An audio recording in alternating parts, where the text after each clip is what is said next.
Willow Creek sat quietly between the rolling hills of North Carolina, a place where time slowed just enough for people to notice the small things. The dusty sunlight pouring through pine trees, the hum of cicadas in July, the smell of rain drifting over the open fields.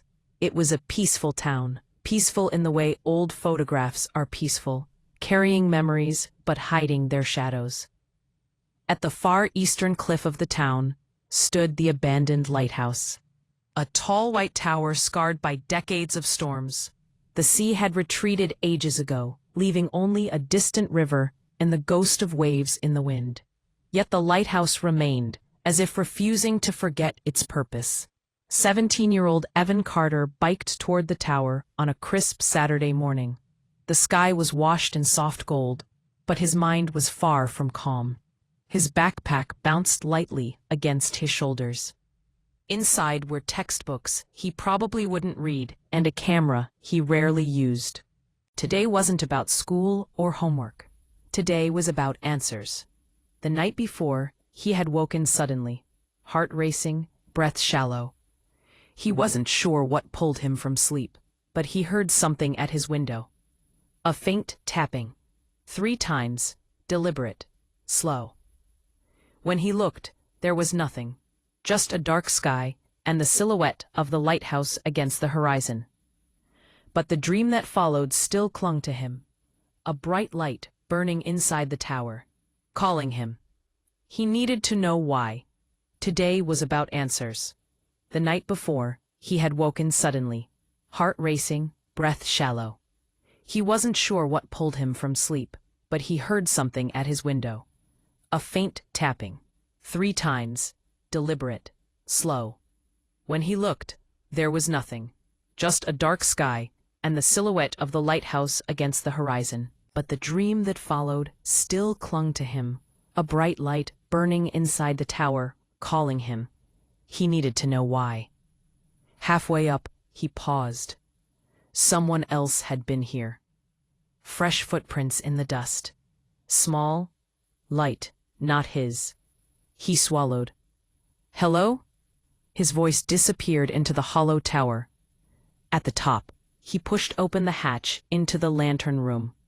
And froze. A girl stood by the shattered glass window, sunlight streaming around her like a quiet halo. She wore a denim jacket, black boots, and a camera hanging from her neck. She didn't look startled. She didn't even turn. She simply said, "I figured you'd come." Evan blinked. "What? Who are you?" She finally faced him, brushing windblown hair from her eyes. "My name is Leah Morgan," she said softly. "I just moved here, and last night, I saw the light." Evan stared at her. "The light from this lighthouse?"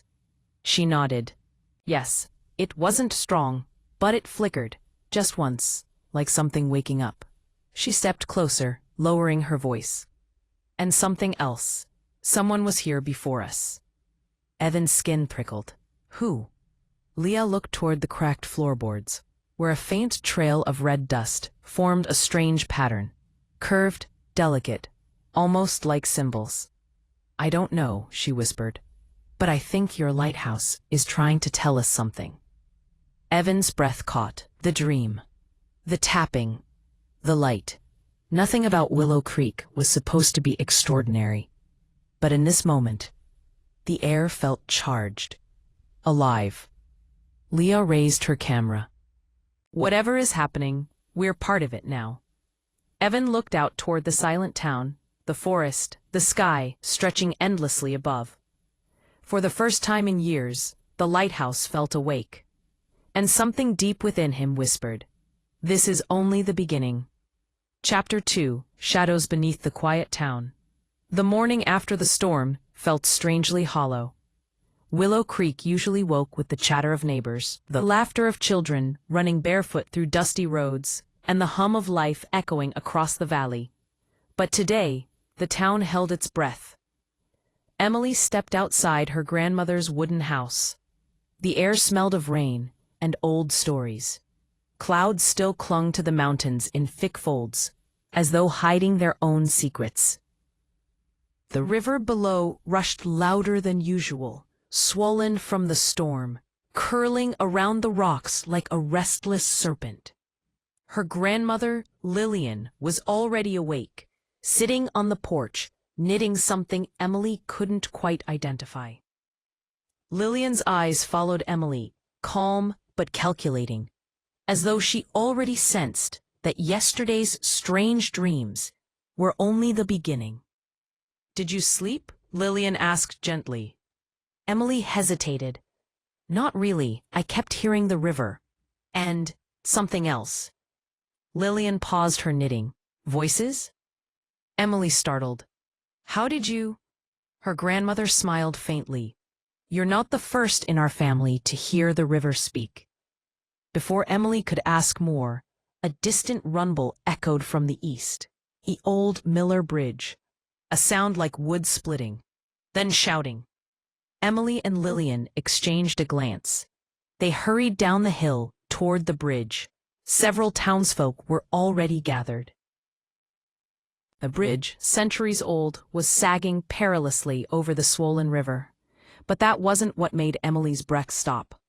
At the center of the bridge, half buried under cracked planks, lay a wooden chest no one had ever seen before. Dark, soaked, wrapped in rusted iron bands.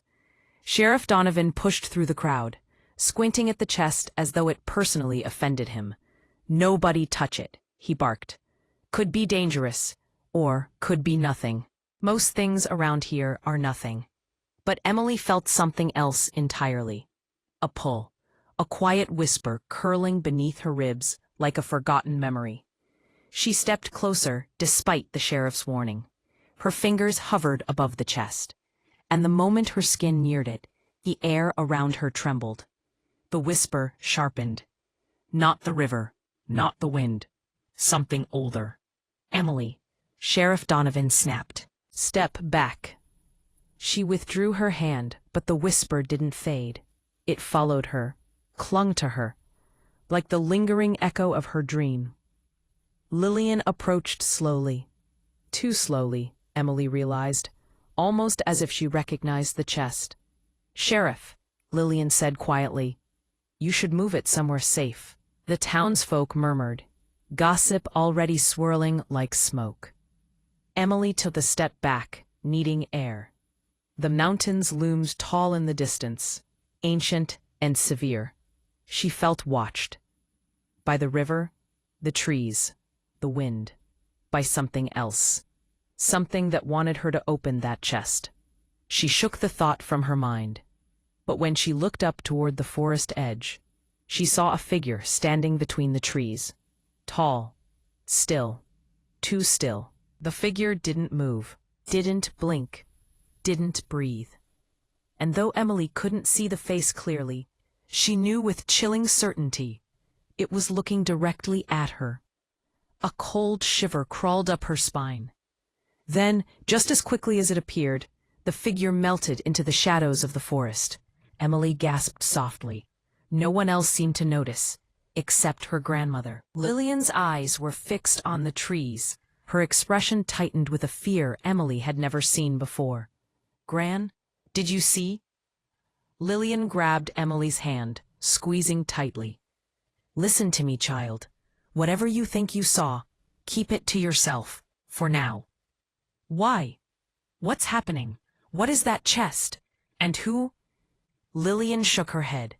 "The past is waking up, and it's waking because of you." Emily froze. "That doesn't make sense." "Not yet," Lillian whispered. "But it will." Before Emily could protest, another loud crack came from the bridge. The sheriff and a few men dragged the chest free from the collapsing planks and carried it toward town. But Emily didn't watch them.